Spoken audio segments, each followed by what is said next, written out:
My name is Anna. I'm 27 years old, and I live with my family in a modest but warm house that we've called home for as long as I can remember.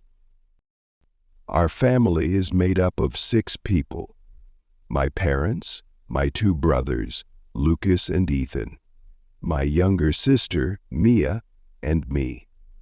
Lucas, the oldest sibling, is 29 and always trying to act like the rock of the family, though his eyes often betray the weight he carries. Ethan is 23, witty and full of life, but with a quiet side he doesn't often show. And Mia, the baby of the family at 19, has a smile that could light up any room, though lately that smile has felt rarer than it should. From the outside, we might look like the picture of a happy, close-knit family. But the truth is far more complicated. Growing up, our house wasn't just filled with laughter and warmth. It was also filled with arguments. My parents, Sarah and David, loved us, but they struggled to love each other the way they once did. It wasn't always like this. In the early years, they were happy. I still remember sitting on the couch, watching them dance together to old songs on the radio. They would laugh, and the sound of their joy was like sunshine in our home. But somewhere along the way, that sunshine dimmed. It started with little things about bills, disagreements about parenting, or long silences that stretched through dinner. Lucas used to try to mediate, stepping in with a joke or a change of subject. But as the years went by, the arguments became louder, more frequent, and harder to ignore. When I was 12, there was a night that's burned into my memory. It started with a simple disagreement about money.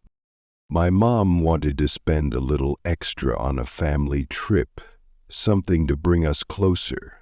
My dad thought it was frivolous. "You don't understand how hard I work," he shouted, his voice echoing through the house.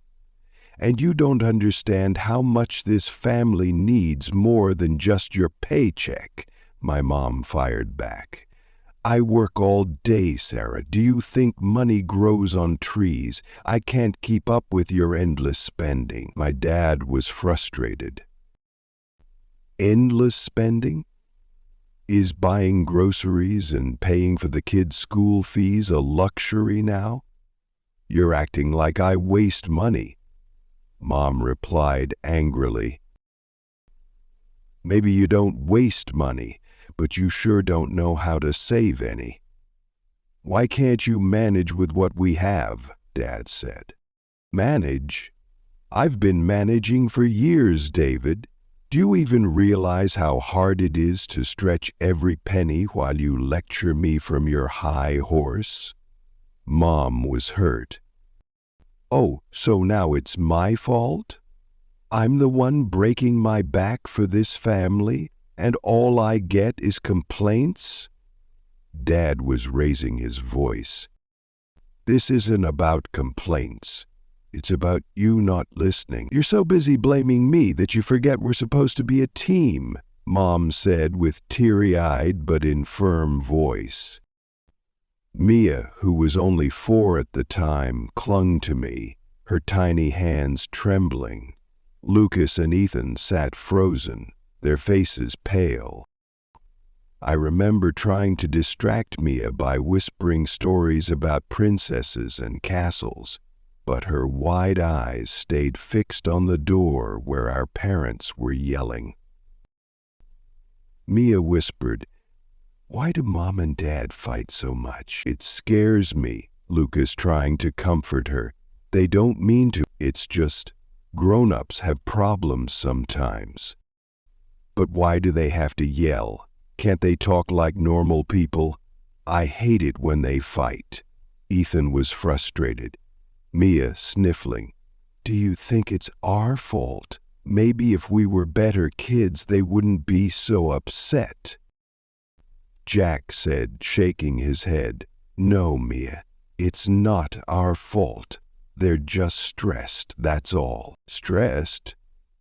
That doesn't give them the right to ruin everything. It's like they don't care about how we feel. Ethan was angry. I know it's hard, but we have to stick together, okay? No matter what, we'll always have each other, Lucas said calmly. I told you Lucas is our rock. Mia said, hugging Jack. I just want them to be happy again. Lucas, me too, Mia, me too. I was silent. I was listening, everyone. Mom and Dad out there and my siblings in front of me. I have nothing to say. What should I say? I don't know. From that night on, I started noticing how their arguments shaped us. Lucas became overprotective, always trying to shield us from the noise. Ethan retreated into his music, headphones on to drown out the shouting. Mia grew quieter, her once vibrant personality dimming as she tiptoed around the house, afraid to say the wrong thing. And me, I tried to be the glue. I'd clean the house before my mom got home to make her smile or help my dad with his paperwork to ease his stress. But no matter what I did, I couldn't fix them. The arguments weren't just noise. They were storms that seeped into every corner of our lives. Ethan once confided in me that he didn't believe in love anymore. If Mom and Dad, who started off so happy, can't make it, what chance do the rest of us have? He said, his voice heavy with bitterness. Mia, now a teenager, started spending more time out of the house, seeking peace anywhere but home. Lucas moved out as soon as he could, but his calls to check on us were tinged with guilt. One day when I was 21, I found my mom sitting alone in the kitchen. Her head was in her hands and her shoulders shook with silent sobs. I hesitated for a moment, not wanting to intrude, but the sight of her pain pulled me forward. I quietly sat beside her and placed a hand on her back. "Mom," I whispered, "why can't things go back to the way they were?" She didn't respond immediately. Instead, she wiped her face with trembling hands, trying to compose herself. Finally, she looked at me, her eyes red and tired. "I don't know, Anna," she said softly. "Somewhere along the way, we stopped talking and started fighting. I wish I could fix it, but I don't know how." I swallowed hard, trying to keep my own emotions in check. "But Mom, don't you think you and Dad could try? For us? For the family?" Her lips trembled as she sighed. "It's not that simple, Anna. When you've been together as long as we have, things get complicated. There's so much history, so many wounds. Sometimes I don't even know where to start." I leaned closer, my voice steady but full of desperation. "Start by talking to each other. Not yelling, not blaming, just talk. You used to, didn't you? You used to love each other so much." A faint, sad smile crossed her face. "We did. Your father was my everything once. He still is, in a way. But life happened. Stress, responsibilities, misunderstandings. We stopped seeing each other and started seeing the problems instead. I nodded, understanding her pain more deeply than I ever had before. Mom, you always taught us that family is everything. You told us to never let go of the people we love. Why can't you and Dad do the same? Her eyes filled with fresh tears. You're right, Anna.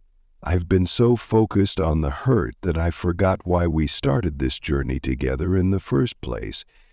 Your dad and I, we've lost our way. But that doesn't mean it's too late. I squeezed her hand gently. It's not too late, Mom. But you have to take the first step. And maybe Dad is waiting for you to do that. She looked at me with a mixture of hope and uncertainty. Do you really think so? I do, I said firmly. You and Dad are the foundation of this family. If you can find your way back to each other, everything else will fall into place. But you have to try. For the first time that night, she seemed lighter, as if a small weight had lifted from her heart. Thank you, Anna, she whispered, pulling me into a hug. I'll try. For you, for my family, and for myself. As I held her, I silently prayed that my words would be the spark she needed to begin healing the cracks in their relationship. That night, I realized something. My parents didn't argue because they hated each other. They argued because they were hurting. They didn't know how to bridge the gap that had grown between them. Years passed, and I moved back home to help care for Mia while she finished school. The house still carried the echoes of those old arguments, but something inside me refused to let this pattern define us. One evening, after yet another argument between my parents, I gathered my siblings in the living room. We need to talk to them, I said. Lucas frowned. What's the point? They've been like this for years. But we've been like this for years too, I replied, tiptoeing around them, pretending it doesn't affect us when it does. Maybe it's time we said something. Together, the four of us sat down with our parents. It wasn't easy. There were tears, raised voices, and moments of silence so heavy it felt like the walls might crack. Do you know what it's like to grow up in a house where love feels like a battlefield? I asked them. We love you both, but your arguments have shaped us in ways you don't see. Ethan spoke up. I stopped believing in relationships because of you two.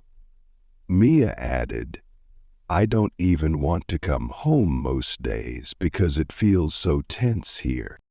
Our words seemed to pierce through the armor they'd built over the years. My dad looked at my mom, his face softening in a way I hadn't seen in years. I never wanted to hurt you, he said quietly, or the kids. My mom nodded, tears streaming down her face. I never wanted this either. It wasn't a magic fix. There were no instant solutions. But that conversation was a turning point. They agreed to try counseling, something they'd always resisted before. Slowly, they started to communicate, not perfectly, but better. Now, as I sit in this same house years later, I see glimpses of the love they once had. It's not always easy, but they're trying. And that's what matters. To all the parents out there, your children may not always show it, but they feel the weight of your words and actions. A peaceful, loving home isn't just a gift to yourselves, It's a foundation for your children's futures. Please, if you're struggling, don't give up on each other. Love isn't perfect, but it's worth fighting for. Your children will thank you for it, even if they don't say it out loud. If you enjoy the story, please like, subscribe, and share.